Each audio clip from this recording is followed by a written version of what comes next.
With so many options, why choose Arizona State University? For me, the only online option was ASU because of the quality. Their faculty was really involved with their students and care about your personal journey. The dedication to my personal development from my professors, that's been extremely valuable to me. Earn your degree from the nation's most innovative university. Online. That's a degree better. Explore more than 350 plus undergraduate, graduate, and certificate programs at asuonline.asu.edu. You know that feeling on a Sunday evening? The sun starts to go down, the weekend is technically still happening, but your stomach just drops. The Sunday scaries. The Sunday scaries. It's universal. And usually when we talk about that feeling, especially in, self-help world or even on this show, we treat this solution as this quest for the holy grail. Right. Find your calling. Do what you love. And you'll never work a day in your life. Yeah. Exactly. Which, let's be honest, is a bit of a cliche. And it puts so much pressure on people. It really does. It treats meaningful work like it's some kind of luxury add-on. Like heated seats in a car. It's nice if you can afford the upgrade, but as long as the car drives... As long as the paycheck clears. Right. As long as the paycheck clears and the benefits are decent, you're fine. You're surviving. That's the standard way of thinking. We tend to see meaning as this binary switch. You either have it and you're blessed or you don't, and, well... You just grit your teeth and get on with the grind. But today, we are flipping that script entirely. We've got a stack of research here that suggests that whole grit your teeth strategy isn't just unpleasant. It's actually expensive. And not for the company. For you. For you. We're diving into this framework from an organizational psychologist, Jonathan H. Westover, and his core argument is that meaningless work isn't just neutral. It's not a zero. No. It's not just the absence of a bonus. It is an active, cumulative tax that you are paying every single day. He calls it the personal meaning penalty, or PMP. PMP. Sounds like a bank fee, but I'm guessing the interest rates are a lot higher. Oh, much higher. And to really get why this matters, we have to start with how our brains are wired. We have to talk about something called negativity bias. Okay, let's unpack that. Because when I think of bias, I think of having an opinion. What does this have to do with my boring job? Well, think about it like this. In terms of health, if you aren't actively sick, does that automatically mean you are healthy? That you're thriving? Not necessarily, no. Or think about money. Poverty isn't just the absence of wealth, right? It's its own unique physiological state of stress and scarcity. Westover argues that meaning deficiency, lacking purpose in what you do, it works the same way. It's not a zero on the scale. It is a negative integer. It causes specific, measurable psychological harm. So if I'm sitting at my desk bored out of my mind, I'm not just at a neutral state, I'm actually in the red. Exactly. You are incurring a cost across multiple dimensions. It affects your energy, your relationships, even your identity and your sense of time. Wow. And the kicker, it accumulates. It works just like compound interest on a debt. The longer you stay, the steeper that bill becomes. Okay, that is a heavy concept. And we're going to audit this bill today. We're going to look at the 6 specific ways this tax hits you. But before we get to the itemized receipt, I have to play devil's advocate for a second. Breathe. We hear about burnout all the time. Is this just a fancy academic term for burnout? Because if I'm sitting in a cushy office, sending a few emails, the work might be dull, but surely that's better than being an overworked ER doctor. I'm safe. I'm comfortable. How is that damaging? That is the most common confusion, and the distinction here is absolutely crucial. Burnout, as it's classically defined, is about volume. It comes from too much. Too much demand, too much stress. Too much speed. The engine just overheats. But the personal meaning penalty, what some researchers call bore out, that can happen in those exact cushy jobs you just described. You can be under-challenged, safe, well-paid, and still be completely exhausted. So the exhaustion comes from something different. Completely different. Westover explains this through a concept called compensatory effort. And this is fascinating. The human brain is an efficiency machine, we know that, but it's also a pattern-seeking machine. It craves purpose. Okay. So when you force it to engage with something it deems pointless, you have to burn a massive amount of cognitive fuel just to pay attention. So it's not the work itself that's hard. It's making yourself care enough to do the work that's the hard part.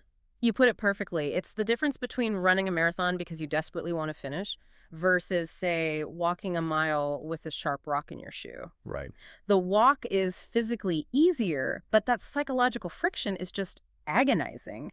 You are depleting your entire willpower battery just to get to a baseline level of functioning. And that explains that specific feeling at 5:00 p.m. where you haven't done anything physically demanding. Maybe you sat in some circular Zoom meetings, but you feel like a husk. Totally drained. That is the tax being deducted in real time. You are paying for the friction. Right, let's look at what we're paying for. Westover breaks this down into 6 dimensions. It's a 6-part tax. Dimension 1 he calls the alignment gap.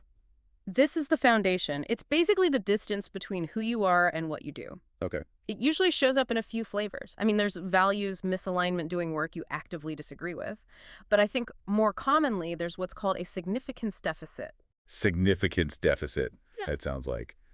Feeling invisible. It's the feeling that if your job disappeared tomorrow, absolutely nothing in the world would change. Or if you didn't do it, nobody would even notice. It's that bullshit jobs phenomenon, just pushing paper from one side of a desk to the other. Exactly. And there's a social aspect here too, right? Because we don't decide what's meaningful in a vacuum. No, society tells us what matters. Right. We call it social construction. Society helps define what counts as good work. So if you're in a role that our culture labels as menial or unimportant, that alignment gap just feels wider. You're fighting your own boredom, but you're also fighting this social narrative that says what you do doesn't matter. So it's a double whammy. You feel useless, and society kind of confirms it, which leads us right into dimension 2. Because if you spend 40 hours a week fighting that, you are going to be tired. This is the energy and motivation drain. We touched on this with compensatory effort, but this goes deeper. Westover leans on something called self-determination theory here. It's a major framework in psychology. It says humans have 3 basic psychological nutrients we need to thrive: autonomy, competence, and relatedness. Okay, so autonomy is being in the driver's seat. Right, and competence is feeling like you're getting better at something that matters. Meaningless work usually kills both of those. No. You aren't autonomous because you're just following a script you don't value. And you can't feel competent in a deep way because mastering a trivial task doesn't feel like a win. It's like being the world's best player at a video game you absolutely hate. Yeah, you won, but so what? You just wasted 3 hours. Exactly. Yeah. So you enter the state of active ill-being. It's not just that you aren't well, it's that your psychological immune system is being actively compromised. You know, I like the distinction in the research between good tired and bad tired. Good tired is after a workout or a day of gardening. You're physically spent, but you feel full. Bad tired is that existential fatigue where you haven't moved a muscle, but you just feel heavy. That's the energy drain. But dimensions 3 and 4, this is where it gets a little darker. This is where the tax moves from how you feel today to who you are becoming. Right. Dimension 3 is identity erosion. This one actually scared me a little. The fragmentation of the self. It is the most profound psychological cost. I mean, look, we all wear masks at work to some degree. You have to be professional. Of course. But when that gap is huge, when you have to be a completely different person from 9 to 5 just to survive, it causes identity fragmentation. You have your work self and your real self, and they're basically strangers to each other. And Westover talks about narrative disruption, right? The idea that we all need a story for our lives.